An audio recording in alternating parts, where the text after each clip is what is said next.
Wow. Good evening, Chair of the Bar Council, England and Wales, Chair of the International Committee, Head of International Committee, Christian, friends, family members, distinguished guests. It is indeed a great honor and pleasure for me, and by extension, my country, the Gambia, and the Gambia Bar Association, to be given this opportunity to deliver this year's Rule of Law lecture, Keynote lecture, at the behest of the Bar Council on the topic, Transitional Justice in the Gambia, from truth-seeking to justice post-dictatorship. I am grateful to the Bar Council for inviting me to deliver this keynote lecture on a subject I'm very passionate about. I chose the topic, transitional justice, for the simple reason that my country, the Gambia, from 2017 to date, peacefully transitioned from a dictatorship to a budding democracy. With humility, I'm not an expert in transitional justice, neither am I an expert in international criminal law. But as fate would have it, or through sheer providence, I was opportune to initiate and co-found a social movement called #GambiansDecided, a movement which played a catalytic role in helping uphold the rule of law and restore democracy in my country during a difficult political impasse between 2016 and 2017. My fleeting exposure to social movement building and activism ignited my interest and passion in being part of the process of restoring democracy, respect for the rule of law, and ensuring accountability in my country and in Africa at large. So, distinguished guests and my learned friends, that is my local stand-by on the subject matter.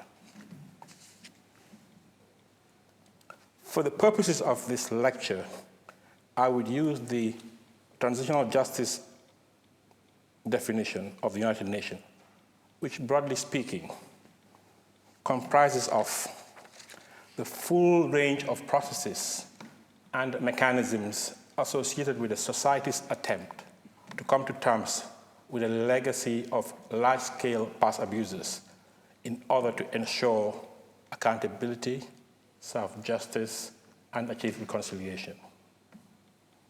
The Gambia embarked on its transitional justice journey in the aftermath of a democratic change of government from a 22-year dictatorship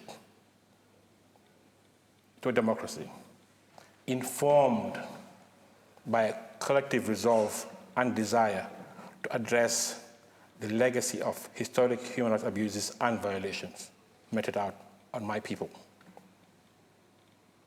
The Gambia, commonly known as the Smiling Coast of Africa, is the host country of the Africa Commission on Human and People's Rights in recognition of the leading role played by the country under the leadership of our first president, Salieu Jawara, in adopting the African Charter on Human and People's Rights, which is also referred to as the Banjul Charter, aptly named after the capital city of my country.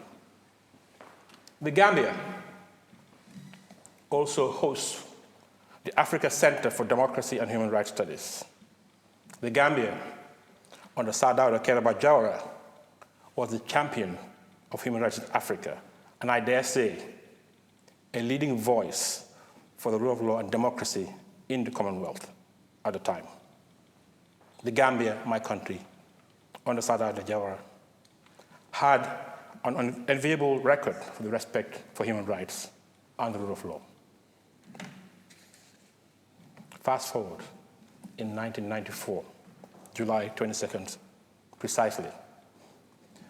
The democratically elected government of Sada Jawara was overthrown by a group of young soldiers who called themselves soldiers with a difference and masqueraded the July 1994 coup d'etat as a July 22nd revolution, as Gambians would come to discover. The military junta, led by a young lieutenant called Yaya Jammeh, suspended the constitution and ruled the country by decree until 1997.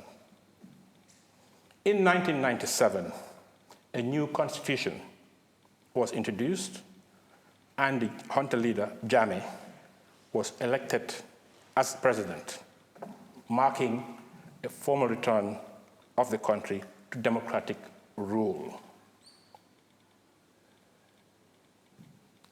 The Gambia's trajectory as the beacon of hope for good governance, respect for the rule of law, and human rights in the continent was, however, dramatically reversed by a 22-year quasi-military regime led by Jammeh.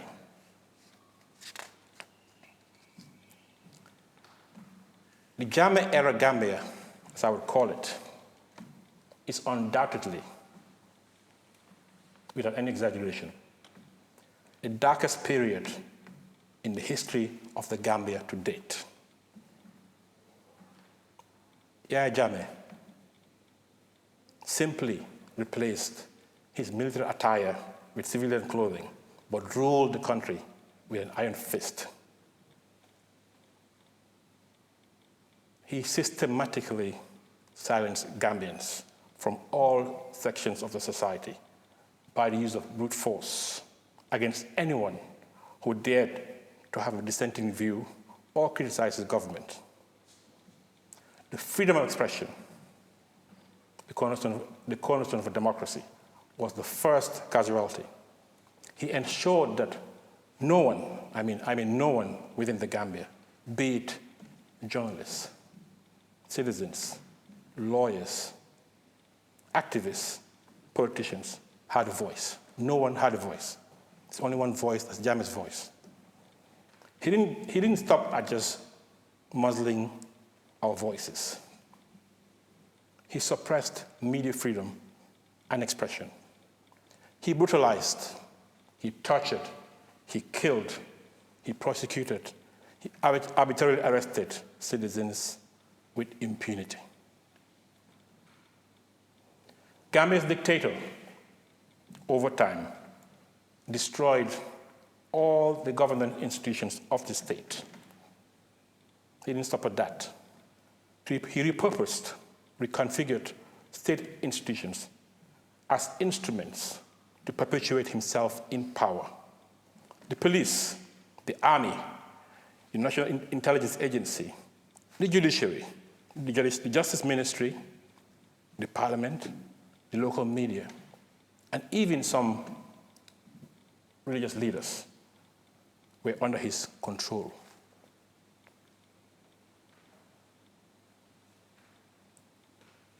Jammeh exercised absolute and unfettered power, and not even the supreme law of the land, the Constitution, or the courts could restrain him.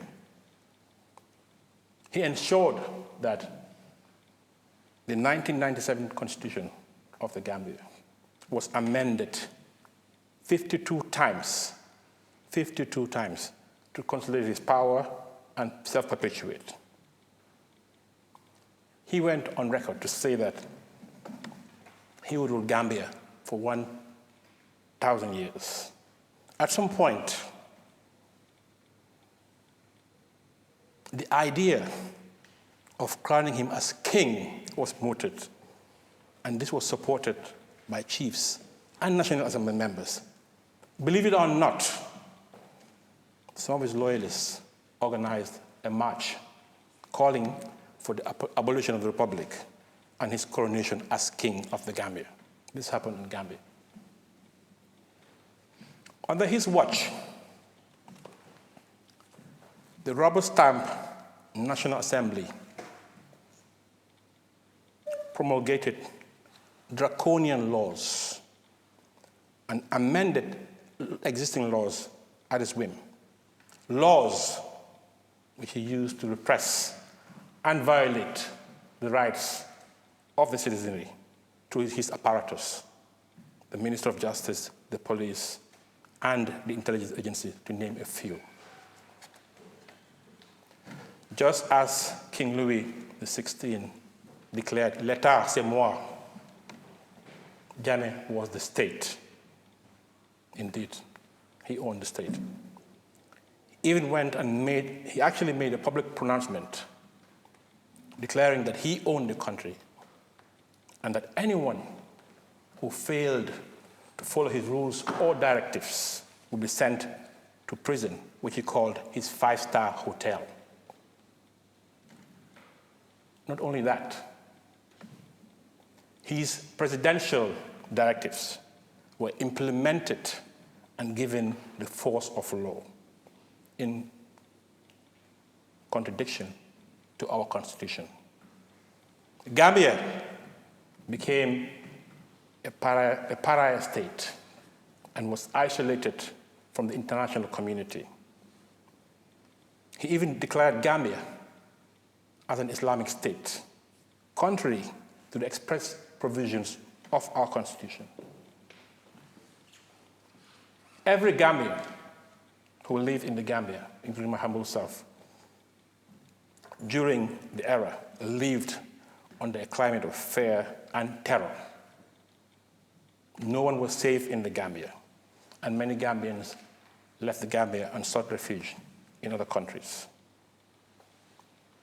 He used state security forces as weapons and instruments of oppression and violence. And he also controlled the narrative and operated a parallel state machinery shrouded in secrecy. Many Gambians and the world got to know or confirm the gruesome human rights violations of the Jammeh regime after the change of government in 2017. This change of government led to, amongst other things, establishment of a Truth, Reconciliation, and Reparation Commission. Distinguished guest, this was the nightmare we lived under the Gambia between 1994 to 2017. I'll now speak about a democratic dispensation that started from December 2016 and January 2017. In December 2016, Gambians voted against dictatorship and elected a new leader in the person of His Excellency, President Adama Barrow, on the promise that good governance and respect for rule of law would be ushered. The Gambia, in 2016, December 1st, decided to turn to a new chapter, aptly captured by a journalist called Salieu, and I quote, "The sun is smiling on Gambia, not because Jammeh has left and Barrow is coming, but because Gambia has decided never again." In line with the legitimate expectations of the Gambian people, there was consensus on the need to embark on a transition for the country to come to terms with its violent past. In 2017, the Gambia formulated a national transitional justice program to help restore democracy and good governance in the country. As a follow-up, a stakeholder meeting was organized by the Ministry of Justice and partners, and to create a forum and dialogue of stakeholders to look at ways of strengthening the rule of law and protecting human rights in the Gambia. This would provide a solid foundation for good governance and also establish strong governance institutions, including a Human Rights Commission. A key outcome of that multi-stakeholder consultative meeting was a resolution to establish a Truth Commission, which I mentioned earlier, a Truth, Reconciliation, Reparation Commission, acronym TRRC, and a mechanism for prosecution after the truth-seeking process. In 2017, by an act of parliament, the TRRC was established with a mandate, amongst others, to investigate and establish an impartial historic record of the nature, causes, and extent of violations and abuses of human rights committed during the period of July 1994 to January 2017, and consider granting reparations to victims and for connected matters. The Commission also provided and was mandated to establish and make known the fate and whereabouts of disappeared victims, because many people disappeared in Gambia, simply disappeared. And to also provide an opportunity for victims or survivors, as I would like to call them, to narrate their story, that is, their ordeal. The mandate of the Commission went beyond just truth-seeking and reparation, but also empowered the Commission to identify those who are responsible for the more serious human rights violations for prosecution.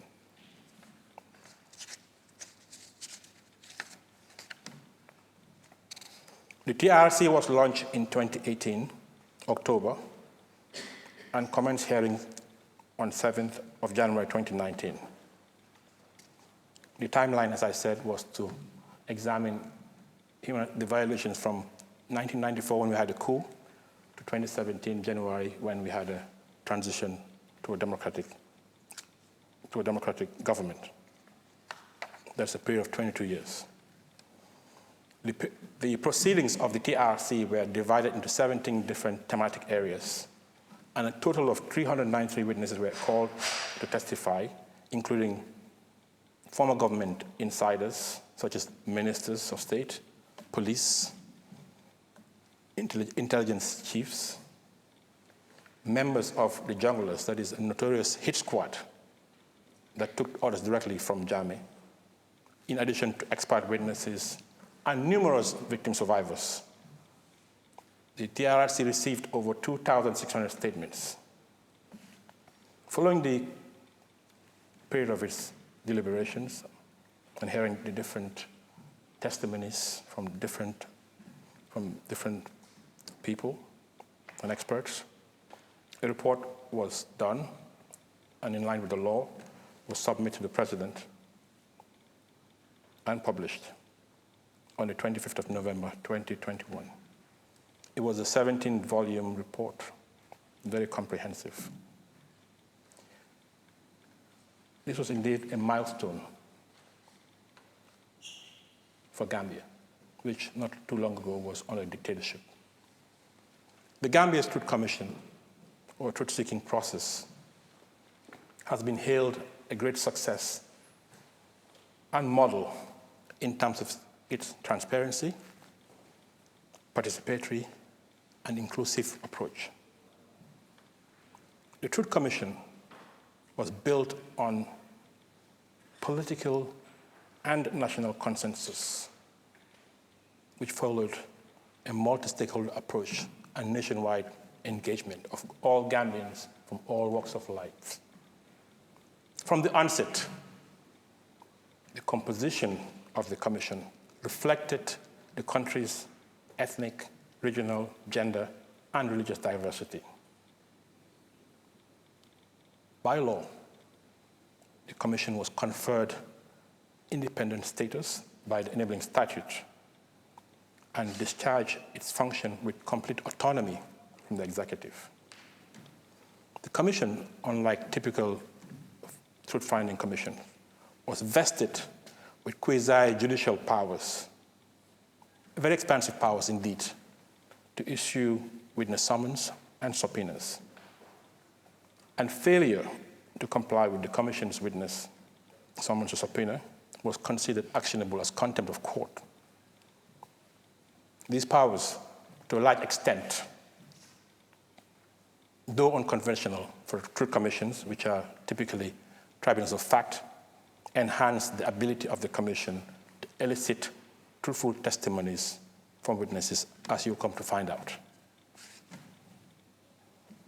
As I said earlier, Gambia's truth-seeking process is indeed a milestone in the country's transitional justice journey. The Commission hearings were broadcast in all the local languages, with victims, survivors, and perpetrators giving live testimonies, streamed live on the internet, broadcast on the television and on the radios. Many Gambians were probably not aware of the extent of the atrocities committed by the Jammeh regime due to the clandestine modus operandi and control of the local media by the former regime, which is typical of dictatorships. The compelling storytelling of victims and perpetrators was very powerful and shocking to the conscience of many Gambians and the friends of Gambia, who could have never imagined that such evil could be committed by fellow Gambians, some of whom were neighbors, friends, and even family. The Truth Commission gave victim survivors of Jammeh-era violations the opportunity and platform to share their painful ordeals and experiences in the public space without any fear of reprisal after 22 years. This experience was aptly captured by the words of the chair of the TRRC, the Venerable Dr. Lamin Sise, and I quote, he said, "In the faces of these witnesses, as in the dilemma of all Gambians, lies the agony of a bewildered people who failed for 22 years to confront evil. Never again."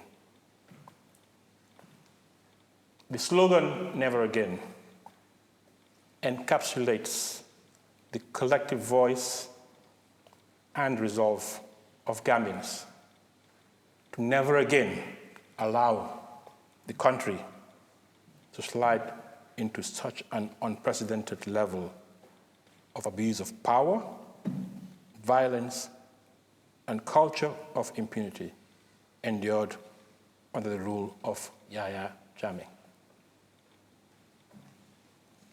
The TRRC report, that is the Commission, made a series of recommendations ranging from constitutional and legislative amendments, institutional reform, security sector reform, reparation for victims, memorialization, and the prosecution of persons who bear the greatest responsibility for the human rights violations and abuses that occurred in the 22-year period. Having given you the background of the TRC process, I will now focus on the recommendations for prosecution and the next steps towards attaining justice and accountability.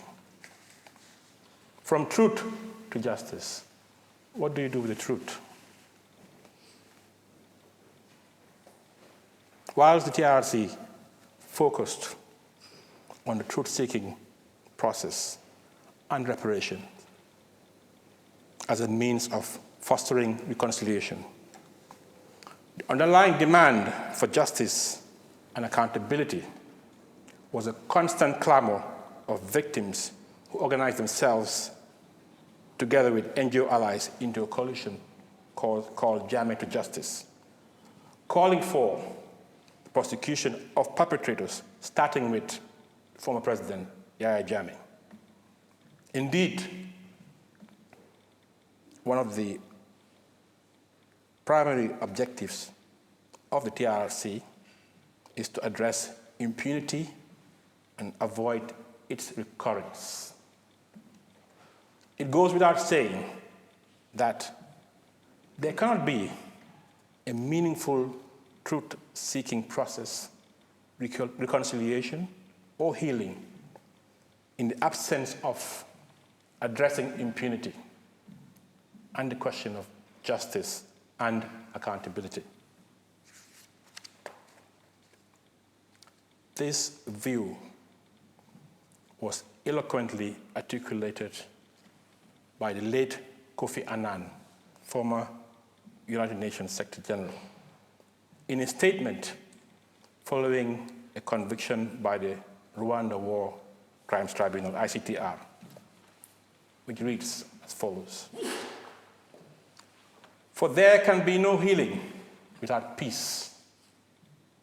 There can be no peace without justice, and there can be no justice without respect for human rights and respect for the rule of law." It follows that the trajectory following truth-seeking process would naturally and logically flow towards ensuring accountability and justice through prosecutions of perpetrators. How else can we speak of never again or speak of impunity if those responsible for serious human rights violations are not held accountable? The TRC, or the Commission, in its report, identified torture, enforced disappearances, extrajudicial killings, systematic sexual violence, rape, arbitrary detention, and other forms of inhumane treatments and crimes were committed and perpetrated by Yahya Jammeh and former members of the Hunter and a specialized killing squad known as the Junglers, and some members of the notorious National Intelligence Agency and other security personnel under its direction and control. In total, 70 individuals, that is 69 plus Jammeh, were recommended for prosecution by the TRRC. Jammeh and his co-perpetrators and enablers are said to be responsible for the deaths of over 250 people. This is a country of 2 million people. And the former president and his enablers caused the death of 250 people, and it's probably more. The real toll is yet to be confirmed and may well exceed this number. The Commission revealed and exposed the prevalence and routine use of torture by security personnel sanctioned by the former president. The commission heard testimonies of torture squads, visiting the prisons in the middle of the night to torture prisoners at the behest of the president. The culture of torture was institutionalized under the Jammeh regime. Torture was normalized. Torture was the order of the day. In those days, if you're arrested by the police or by the National Intelligence Agency, who had no power of arrest, by the way, you're assured that you will be tortured. It's a high likelihood, for whatever reason. And this was well known to the powers that be. Many Gambians and non-Gambians held under the custody of the security officers or the police were severely and routinely tortured and subject to degrading, inhumane treatment. The commission found the former president and his co-perpetrators and enablers responsible for the abduction and enforced the disappearance of many Gambians and non-Gambians without explanation. And some ended up being executed on the instructions or with the knowledge of the former president.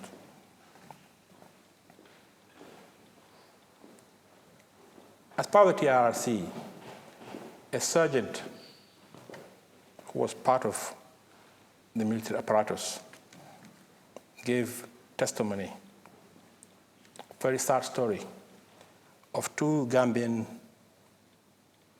Gambian-born American nationals who came to Gambia on a business trip to invest in the Gambia to come back home.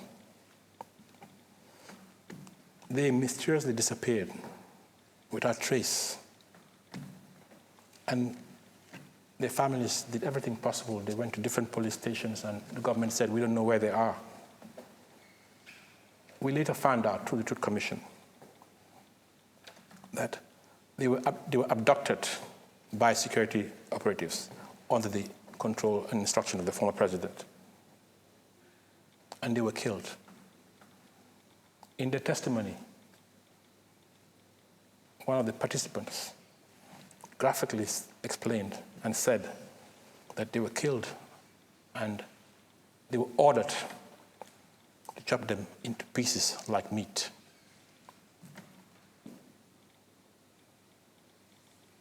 Till today, those families don't even know where their loved ones are buried. Jammeh didn't even spare his own family. His own uncle, Haruna Jammeh, his name, was arrested and kept in custody for a number of months at the National Intelligence Agency, and then executed and dumped into a well. This is,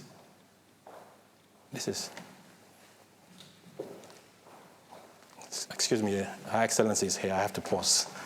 I think it's a good moment to pause. You're very welcome. Thank you. Yes, thank you.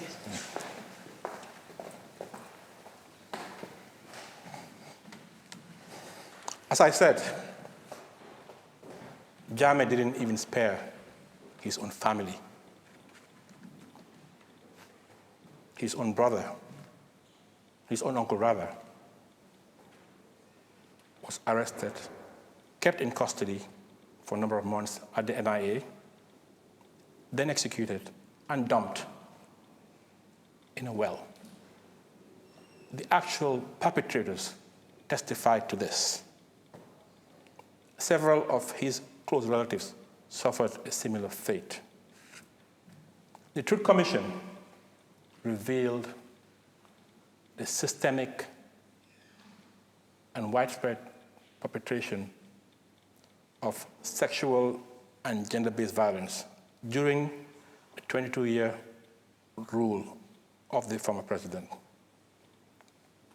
The commission heard heartbreaking testimonies of young, helpless, vulnerable girls who were raped, sexually exploited, and violated personally by the president and some senior members of his government and security officers with impunity. Sexual or gender-based violence was systematically used as a form of torture,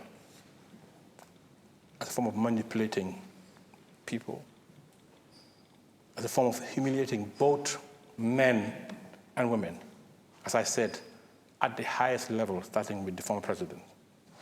We had moving testimonies from both identified and unidentified witnesses, anonymous witnesses, who gave graphic details of how they were actually sexually violated by the president himself. One of the most gruesome crimes committed over the period in question was the massacre of 59 economic migrants from different West African countries, from Ghana, Togo, Senegal, Ivory Coast, and Nigeria, as far as we can tell, who were bound for Europe, for greener pastures, and their boat happened to land in the Gambia as a transit point. They were somehow labeled as mercenaries and detained, according to testimonies, for a period of 10 days, and subsequently executed by the notorious kill squad, junglers, and together with other security personnel, on the orders of the former president. They were executed extrajudicially and dumped in wells around the border with Senegal, not far away from the president's residence, his village. One of the migrants from Ghana, named Michael Kieri, miraculously escaped and survived and lived to narrate his story, the gruesome incident, at the Truth Commission in great detail. Some of the soldiers who actually participated in the massacre confessed to actually participating in the execution of these migrants on the pretext that they were told by the superior that these migrants were mercenary. A surgeon, in his public testimony at the TRRC, recounted that the alleged leader of the operation, that is the junglers, told the men, that is the jungler group, that the order, I quote, came from Jammeh, that they are all to be executed. These were his actual words at the Truth Commission.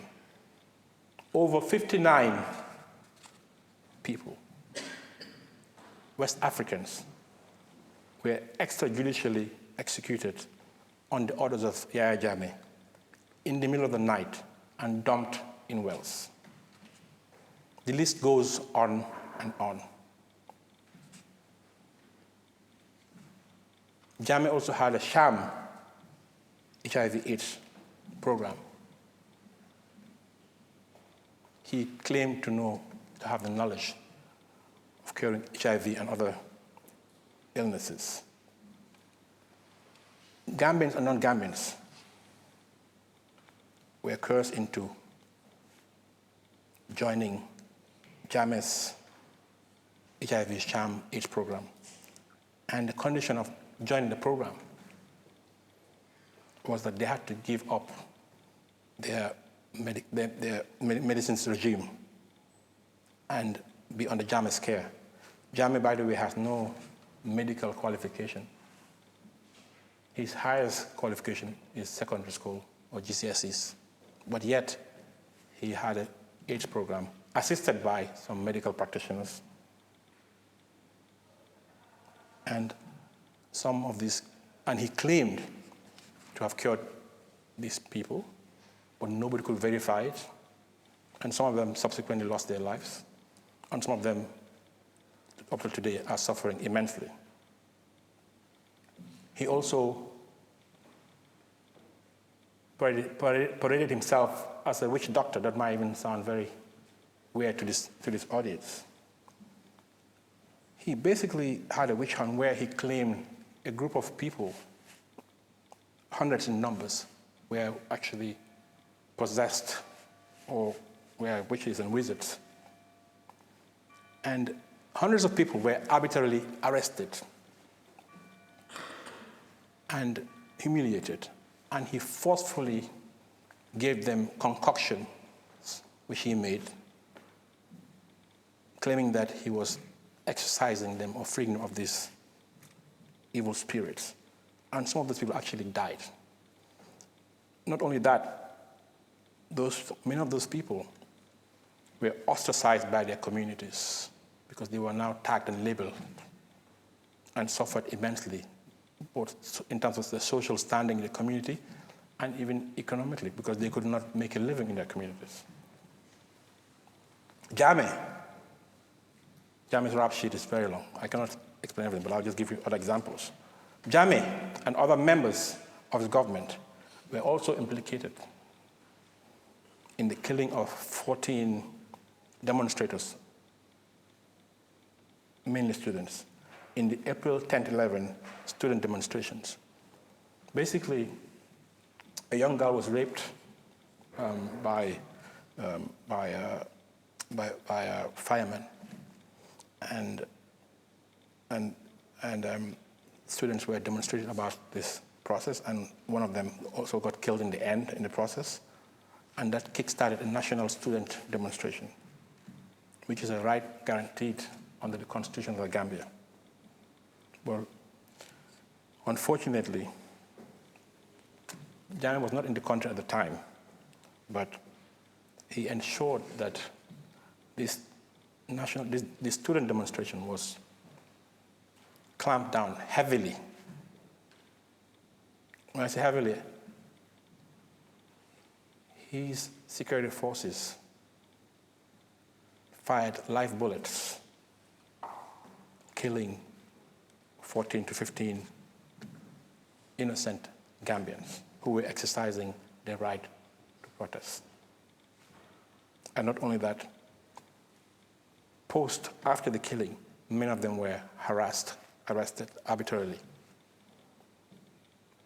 The Truth Commission found that even though Jammeh was not in the country, he gave the orders. Excuse my language. If I recall, a testimony was that he said, "Kill the bastards." Excuse my language. The Truth Commission found Jammeh and his former vice president and the former Armed Forces Chief of Staff, former Minister of Interior, primarily responsible for the deaths of the students and for other violations. The Truth Commission concluded that the former president and his co-perpetrators, some of them, mainly the junglers and the hunter members, have committed crimes against humanity as defined under the Rome Statute. The findings of the Commission to prosecute perpetrators of human rights violations is in line with the legitimate expectations of a majority of Gambians who watch the Truth Commission proceedings. According to a poll by Afrobarometer, a reputable pollster, 73% of Gambians wanted perpetrators of human rights violations under Jammeh to be prosecuted. And of course, under international law, the country has a duty to prosecute and provide a remedy for citizens or non-citizens whose rights were violated. And the TRRC Act also gave the Commission the power to recommend prosecutions. The recommendations to prosecute the former leader, that is Jammeh, and 69 other perpetrators was accepted by the government of the Gambia in its white paper 6 months after its publication in accordance with the law. The government accepted that. I quote from the white paper, Yahya Jammeh and some of his junglers can be tried for crimes against humanity under a special judicial framework to be set up for prosecution of offenses emanating from the Commission's report, end of quote.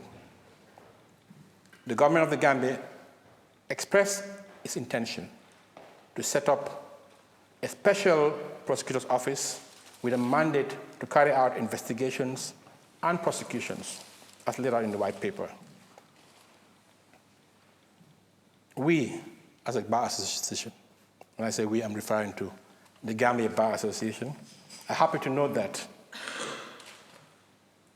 the government of the Gambia has declared that the special judicial framework envisaged to try perpetrators whose crimes amount to international crimes is a hybrid court mechanism, which is in line with our recommendations. We have been a major proponent for the establishment of a hybrid court mechanism. So we're very pleased that the government has agreed with our advice or recommendation. Why a hybrid court? What are the challenges? What are the opportunities? Even before the publication of the TRRC report or the completion of their work, the Gambia Bar Association, under my leadership, started the conversation by convening a series of stakeholder meetings which included victims or survivors, the Minister of Justice, the judiciary, local and international experts, and civil society, to examine the most appropriate accountability mechanism in anticipation of the TRRC report. We did not want to wait for the report to start thinking of how to prosecute. We proactively started that engagement to say, how would you prosecute these types of crimes in the event that they're held to have committed certain crimes like international crimes? Even though we believe that the TRC would come up with a recommendation for prosecution. Our stakeholder engagement and review of the Gambia's legal framework highlighted that our domestic laws, our court systems, are not really equipped to try and prosecute international crimes. The Gambia does not have domestic legislation on torture, enforced disappearances, crimes against humanity. That is, in as much as we've signed and ratified the treaties governing these offenses, international crimes, these crimes are not specifically provided under Gambian law. Although one can argue persuasively that they form part of international customary law, which forms part of Gambian law.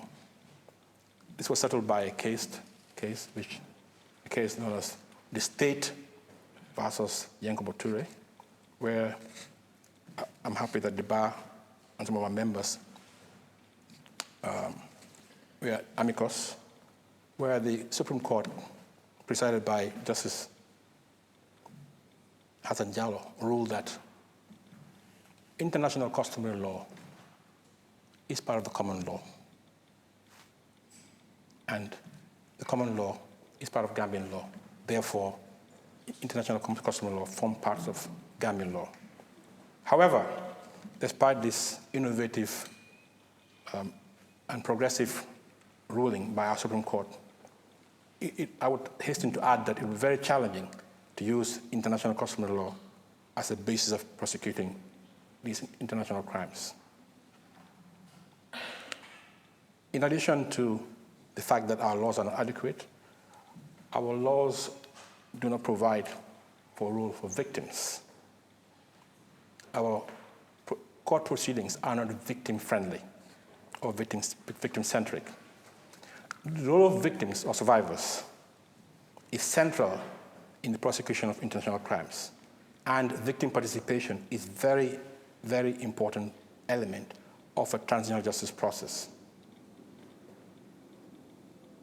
For this reason, the domestic option is not viable. The government of the Gambia, mindful of all the challenges of prosecuting these crimes under our domestic laws and court system, has agreed to create a hybrid court within the Gambian judicial system, vested with jurisdiction to prosecute international crimes such as torture and others, with the option of holding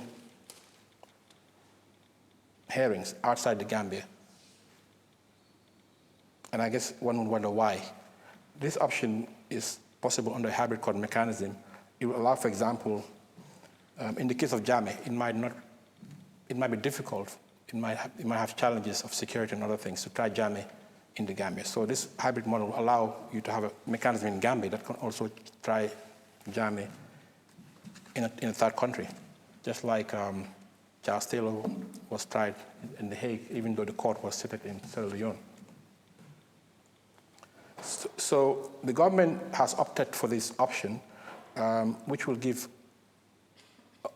local ownership as much as possible, and at the same time benefit from international element that is allow for the application of international law, procedures, and standards. And the government has opted to partner with ECOWAS, that is the Economic Community of West African States, that is the regional body of West African countries. And in fact, our Minister of Justice, early November, went to ECOWAS to begin to kickstart their engagement as the hybrid partner for the Gambia's proposed hybrid court. The hybrid court proposed would be similar to the extraordinary African chambers that was established in Senegal, backed by the African Union, which successfully tried and convicted Hissène Habré, a former leader of Chad and a terrible dictator. The hybrid model is certainly the logical way to go, as it offers the possibility of conferring personal, temporal, and subject matter jurisdiction required to try international crimes through an ad hoc mechanism that is tailored to suit our local peculiarities. The court will be internationalized only to the extent required, but will have a lot of local content or local ownership. The proposed partnership with ECOWAS will be historic for the regional body. That will be the first time ECOWAS would take a lead role in being part of the process of prosecuting international crimes in West Africa.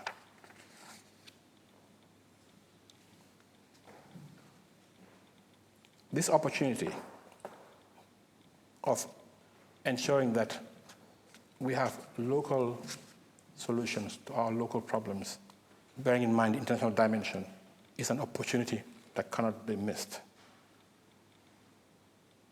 It will also give the process more legitimacy as it is closer to home, and will also send a very strong signal that the sub-region, that is West Africa, is serious about fighting against impunity and ensuring accountability, and justice in the sub-region.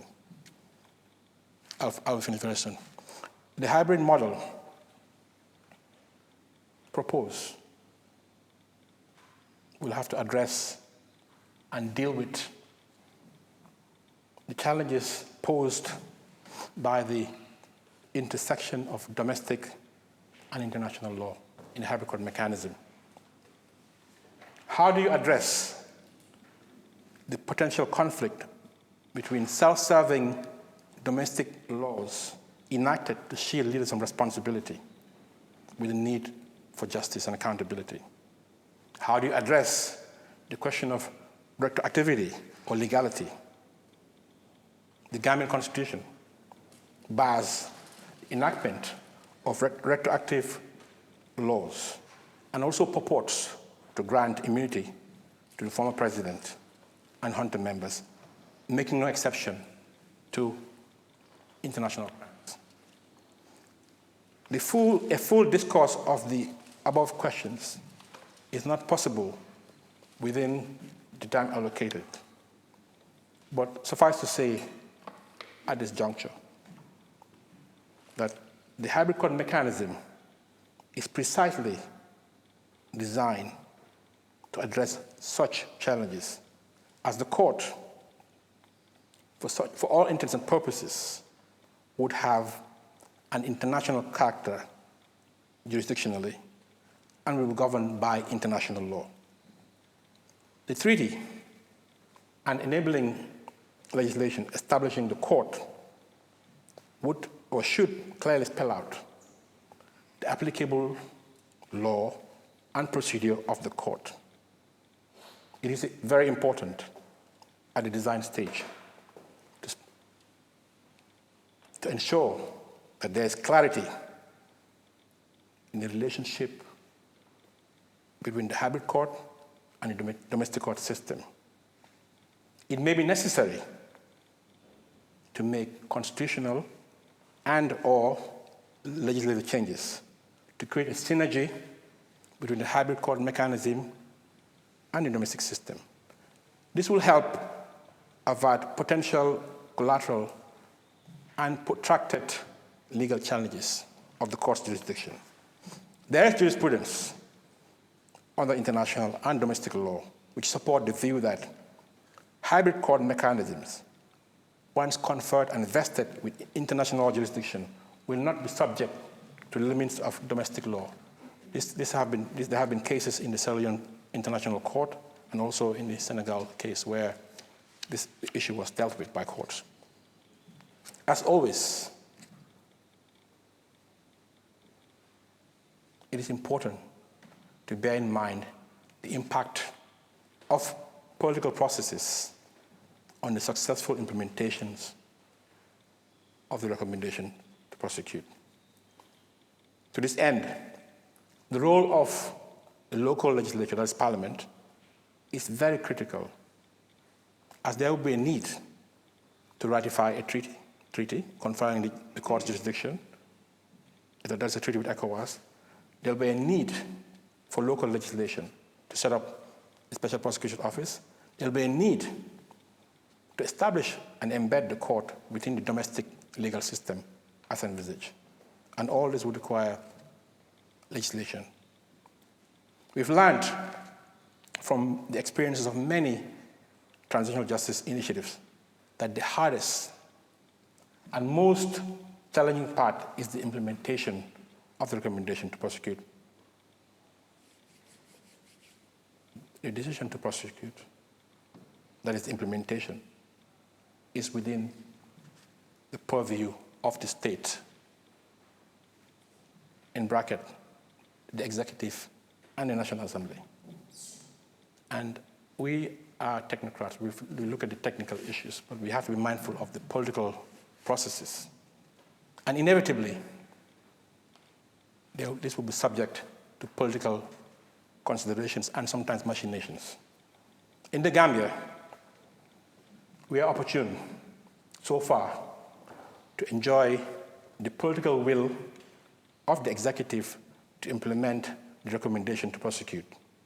This is amply demonstrated by the Minister of Justice unequivocal pronouncements and actions and steps taken in this regard.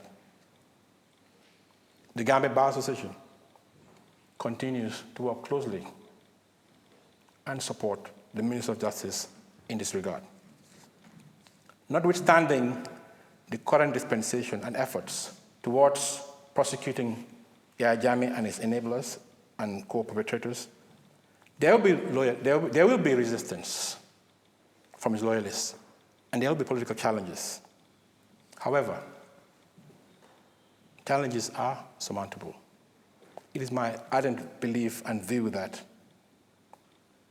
if the current political will and commitment doesn't dissipate over time, we can address these issues.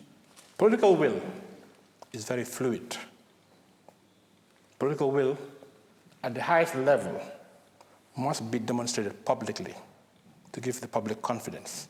For this reason, it is important that our President, His Excellency Adama Barrow, champions the implementation of the TRRC recommendation for justice and accountability as an integral part of the country's commitment to the restoration of the rule of law and respect for human rights. I am concluding. As Gambians, we have learned from the failed attempt to introduce a progressive constitution which enjoyed massive public support, but did not get the required votes in Parliament to go beyond the first reading. The lessons learned, amongst other things, is that the support and buy-in of politicians is critical for the success or failure of any major reform program in the country. For this reason, the Gambia Bar Association is recommending and proposing a constructive engagement of the National Assembly to apprise them of the importance of implementing the TRC recommendation as part of the country's commitment to consolidate our democracy and come to terms with our brutal past, to chart our future. The discourse on the TRC implementation should be elevated and above partisan politics and interests. The victims, I like to call them survivors, have been waiting for a long time, and justice must happen sooner than later. Whilst the process for establishing a hybrid court is ongoing, we're happy to learn of the government plan to establish a parallel process that will start the low-level prosecutions under the judiciary for those crimes that have not reached the thresholds of international crimes. In conclusion, as a country, we have come far in terms of removing a dictator peacefully through the ballot box and embarking on a truth-seeking journey which exposed the horrendous crimes committed by the former president and the regime. In 2013, the Gambia withdrew from the Commonwealth. In 2016, the Gambia announced its withdrawal from the International Criminal Court, ICC. Jammeh was a pariah even within the ECOWAS sub-region. His distaste for human rights, democratic values, and international human rights organizations and the UN was conspicuous. Today, the Gambia is at the cusp of establishing a model hybrid court that will set a precedent in international criminal justice and the fight against impunity in Africa. The Gambia, a small country, is regaining its name as a champion of human rights. Who would have imagined today that Gambia is bringing a case at the ICJ against Myanmar to protect minority Rohingya rights from genocide and setting a precedent in international law. The Gambia is consolidating its democratic gains, anchored in the respect for the rule of law. I'm honored to stand here to represent many unsung Gambian heroes who have contributed to our journey to justice. Never again is not or should not be mere hollow words. Rather, a commitment and a collective resolve to prevent the recurrence of brutality and systemic wrongs that were inflicted on my people for 22 years. I dedicate this lecture to my compatriots who, on December 1st, 2016, voted for change and rejected impunity. Gambia has decided for never again. I thank you very much.